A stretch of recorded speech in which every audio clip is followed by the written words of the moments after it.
Everyone, तो Friday almost done हो चुका है, थोड़ा बहुत है। और उसके बाद कल सैटरडे एंड देन संडे को अपना टेस्ट है। थोड़ा सिलेबस ज़्यादा है क्योंकि इस बार चैप्टर्स नए ऐड हुए हैं, तो लगा हुआ हूँ रिवीजन करने में उसके। वैसे ज़्यादा टाइम नहीं मिलता है रिवीजन के लिए, करीब 1 घंटा देता हूँ मैं हर रोज़ सुबह, वो भी जल्दी। उसके बाद एनसीईआरटी रीडिंग, देन लेक्चर्स लेना, उनको कंप्लीट करना।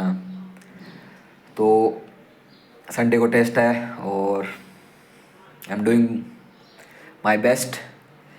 अब देखो जितने आएंगे उतने है कि टेस्ट की एनालिसिस करनी है। मेन तो वही है कि टेस्ट में क्या गलती की है मैंने उस पिछले टेस्ट से इस टेस्ट में, कि अगर नंबर अच्छे आए हैं तो क्या चीज़ें मैंने इम्प्रूव करी है और क्या चीज़ें मेरी वीक रह गई, उस पर ध्यान देना होगा। और अगर कम आए तो क्या चीज़ें मैंने गलत करी, मैंने कौन सा टर्न गलत ले लिया जिसकी वजह से मेरे नंबर कम आए, तो उस पर ध्यान देना है मेरे को। बाकी आई एम डूइंग जितना मैं कर सकता हूँ, जो मेरे से हो रहा है मैं उतना ट्राई कर रहा हूँ। और देखो बैकलॉग मेरे को पता है काफ़ी लोगों के आएगा।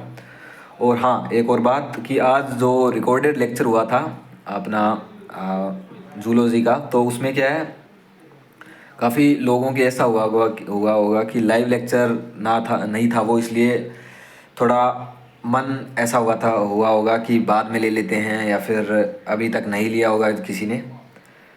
तो ऐसी चीज़ें देखो आएगी अपने पास। बहुत बार ऐसा होगा कि जो हम चाह रहे होंगे वैसा नहीं होगा।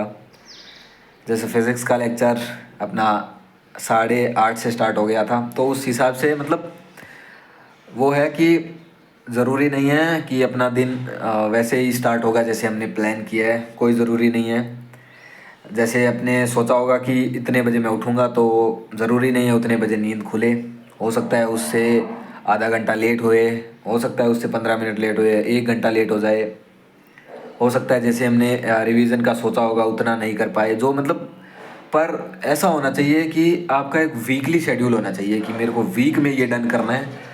और अगर एक दिन ख़राब गया है तो कहीं ना कहीं उस वीक में एक दिन ऐसा लाना है कि उस दिन थोड़ा बेस्ट करना है। और वीकली जो एवरेज निकले वो जो आपने सोचा होगा वैसा निकले। तो ऐसा वीकली टारगेट बनाओ, मंथली टारगेट बनाओ, ऐसे डेली टारगेट भी बनाओ। पर देखो डेली टारगेट बनाओगे तो आप कंसिस्टेंट रह पाओगे। पर डेली टारगेट ऐसा सिर्फ डेली टारगेट पे ही मत रहो कि आज टारगेट कंप्लीट नहीं हुआ तो कल मूड ख़राब है, ऐसा नहीं करना है। अगर आज एक हफ्ते का टारगेट बनाओ, उसको ऐसा है कि एक दिन ख़राब गया तो एक दिन ज़्यादा एफर्ट लगा के उसको इक्वल करने की कोशिश करनी है, बस यही है। एंड लगे रहो, मैं तो यही कहूँगा भाई। ये बहुत मतलब ये कोई स्प्रिंट वाली रेस नहीं है, ये एक मैराथन है। बस इस मैराथन को अपने को कभी अपनी स्पीड को हाई करना पड़ेगा, कभी लो करना पड़ेगा। काफ़ी ऐसी उतार चढ़ाव आएंगे, बस कंटिन्यू रहना है और रेस को फिनिश करना है।